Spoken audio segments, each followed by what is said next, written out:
Maintenant, on va parler des classes et des ID. À quoi servent les classes et les ID? Eh bien, ça nous sert à identifier nos éléments pour pouvoir les styliser plus tard en CSS ou les manipuler avec JavaScript.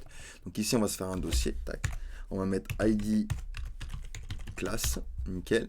On se fait un index comme d'habitude. Hop. Alors, j'ai oublié le X. Hop. Nickel. Ensuite, on s'ouvre notre structure. Ok, et ici, du coup, je vais faire, hop, les classes. Nickel. Alors, comment je mets une classe? Eh bien, ici, par exemple, je me fais une div, d'accord? Et je vais rajouter, du coup, l'attribut classe, tout simplement. Et je peux lui mettre la classe, par exemple, box. Le nom de la classe est selon ce que vous souhaitez. Vous pouvez vraiment mettre ce que vous voulez, d'accord? Ça n'a pas d'importance. Il est important quand même de mettre des classes explicites, parce que quand vous allez, du coup, styliser en CSS ou manipuler un élément en JavaScript, il faut que vous reconnaissiez l'élément du premier coup d'œil. Si vous avez beaucoup d'éléments, ça peut vite être du n'importe quoi si vous mettez des classes comme B, A, 1, 2, etc. D'accord? Donc on peut mettre n'importe quelle classe, d'accord? On peut rajouter plusieurs classes à un élément, d'accord? Donc ici je peux faire par exemple ceci. Donc ici ma div, elle aura la classe box et la classe container, d'accord? Et je peux avoir également, donc je fais Alt Maj flèche du bas pour me dupliquer mes éléments. Je peux avoir également trois éléments, enfin plusieurs éléments qui ont la même classe ou les mêmes classes, d'accord? Donc les classes ne sont pas uniques, comparé aux ID qui eux le sont. Les ID sont uniques, c'est-à-dire que les éléments peuvent avoir un seul ID unique. Donc si ici je me fais une div, d'accord? Alors hop, une div, je vais rajouter ID. Hop, et ici, par exemple, je vais mettre compte. D'accord? Donc, mon élément à l'ID compte, par contre, je ne peux pas faire ça. D'accord? Je ne peux pas faire ça.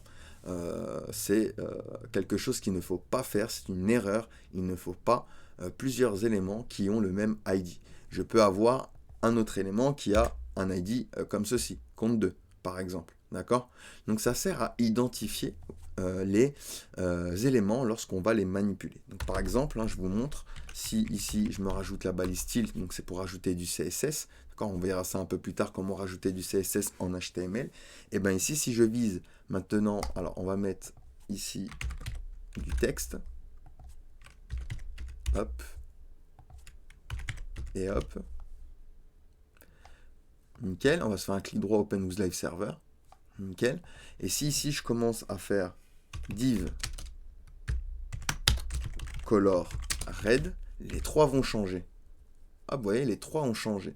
Alors que si je commence à cibler seulement la classe ou l'ID, donc je vais faire point box, on va lui donner une classe box2 par exemple, tac, hop, box2, et regardez, tac, j'ai stylisé simplement du coup ma box2. Donc ça sert à ça, les classes et les ID, ça nous sert en CSS et en JavaScript, quand on va manipuler le DOM, à identifier nos éléments. Donc c'est très important à connaître ce système, et à savoir que les classes, il peut y en avoir plusieurs sur un élément, d'accord? Et il peut y avoir la même classe sur plusieurs éléments, alors que les ID sont uniques. Il peut en avoir qu'un seul par élément.